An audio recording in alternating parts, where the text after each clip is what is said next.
Salah satu kucing dengan predikat pemburu sukses adalah macan tutul. Tidak seperti singa yang berburu berkelompok atau cheetah yang mengandalkan kecepatan. Macan tutul lebih memilih berburu sendiri dengan sabar dan menunggu mangsanya ke dalam posisi yang tepat.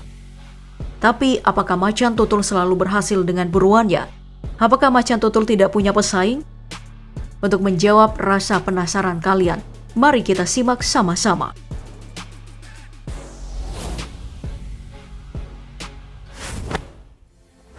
Kita mulai dengan pertemuan antara macan tutul dan impala.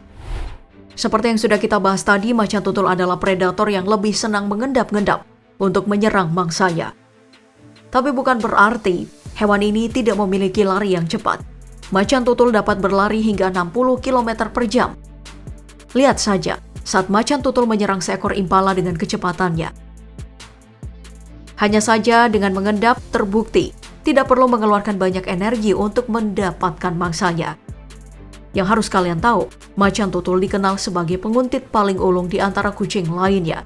Jadi hewan ini memang tidak akan mengejar mangsanya untuk jarak jauh.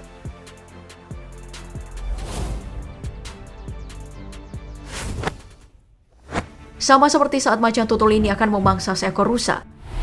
Perlahan tapi pasti hewan ini mengintai sampai mendapat waktu yang tepat untuk menyerang. Benar-benar hewan yang sangat sulit terdeteksi, bukan?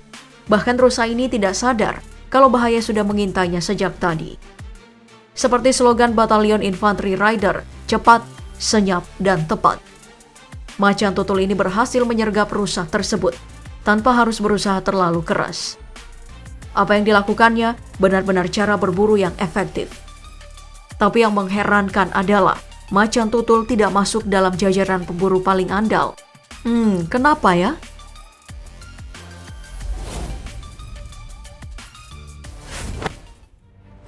Alasannya karena dalam banyak hal macan tutul kerap gagal dalam menyergap mangsanya. Seperti video macan tutul Amur ini, meski mangsa sudah ada di giginya, tetap saja ada kemungkinan gagal. Pertanyaannya kita awali tadi, apakah macan tutul tidak punya pesaing? Tentu saja ada, dan singa contohnya. Lihat ekspresi sang macan tutul saat dikagetkan oleh singa jantan, dan juga saat hewan ini dikelilingi oleh para singa. Dalam banyak kasus, macan tutul selalu takluk ketika berhadapan dengan singa, bahkan jika berada di atas pohon yang menjadi tempat favoritnya. Atau mungkin singa yang terlalu ganas sampai harus mendatangi wilayah kekuasaan macan tutul, meskipun harus jatuh dari atas pohon.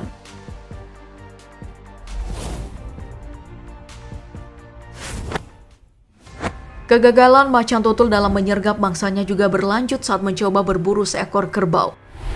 Macan tutul adalah hewan penyendiri bahkan saat berburu. Resiko yang dihadapi adalah ketika bertemu dengan mangsa yang hidup berkelompok atau memiliki ukuran lebih besar. Hewan dengan ukuran yang lebih besar pasti tidak akan membiarkan dirinya menjadi bulan-bulanan oleh para predator. Dan juga saat dalam bahaya, hewan yang berada dalam kawanan akan selalu saling membantu. Hal ini mungkin yang dilupakan oleh macan tutul. Akhirnya, hewan ini harus merelakan dirinya diserang balik oleh kawanan kerbau. Jadi apakah penting bagi macan tutul untuk berburu secara berkelompok juga? Atau memilih buruan yang berukuran lebih kecil saja? Gimana, gengs?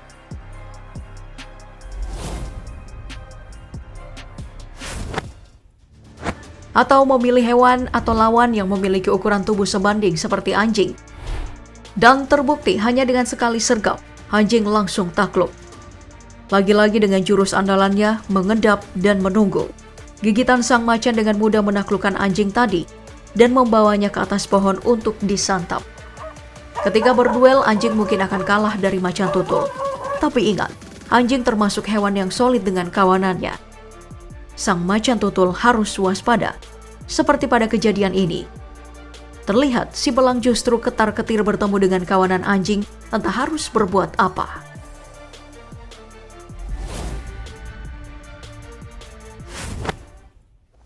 Pertemuan macan tutul selanjutnya adalah ular piton. Kalian mungkin pernah melihat hewan ini bertemu dengan seekor piton, kan? Dan momen ini mungkin yang paling menegangkan. Ingat, dalam banyak kasus, macan tutullah yang keluar sebagai pemenangnya.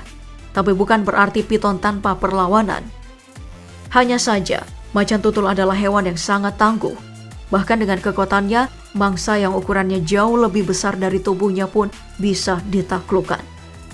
Jadi jika hanya menghadapi seekor piton, pastilah bukan jadi masalah bagi macan tutul.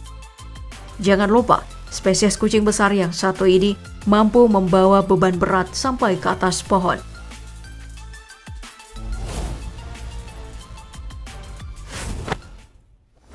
Beban berat yang bisa dibawa bahkan hingga 10 kali berat tubuhnya. Mereka akan membawa dan menyembunyikan mangsa yang belum benar-benar terbunuh di cabang-cabang pohon yang lebih tinggi, agar tidak diambil oleh predator, seperti yang dilakukan oleh macan tutul yang satu ini. Seekor zebra yang berhasil diburu, lalu dibawa ke atas pohon tanpa kesulitan. Padahal ukuran zebra yang dibawanya cukup besar. Itu karena macan tutul memiliki otot rahang yang kuat. Bahkan kekuatan giginya bisa mencapai 2 kali lipat dari harimau. Kita harus mengakui kekuatan luar biasa yang dimiliki oleh hewan yang satu ini.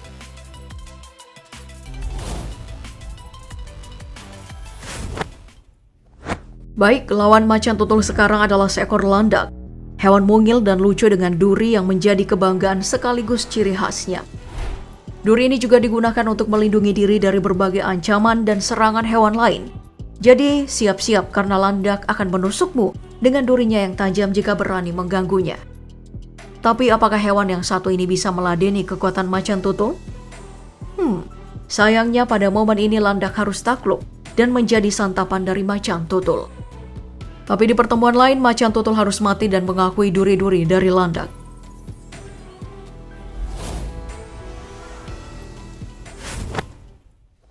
Membahas pertarungan para predator tanpa memasukkan hiena dalam pembahasan sepertinya tidak akan menarik. Predator yang satu ini benar-benar sangat licik dan selalu menjadi pengganggu di antara para predator di alam liar. Karena hewan yang satu ini tidak berburu dan kerjanya hanya merebut makanan dari predator lain. Seperti pada kejadian yang satu ini, macan tutul harus merelakan dirinya berbagi makanan dengan si pemakan bangkai hiena. Karena tidak terima, macan tutul memilih merebutnya kembali dan membawanya naik ke atas pohon. Predator apapun pasti akan melakukan hal yang sama.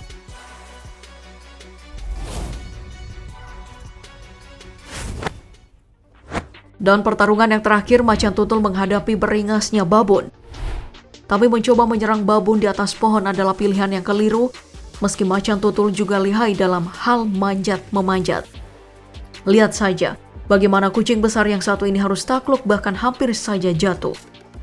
Saking ganasnya babon, bayi macan tutul ini harus merelakan dirinya menjadi santapan siang.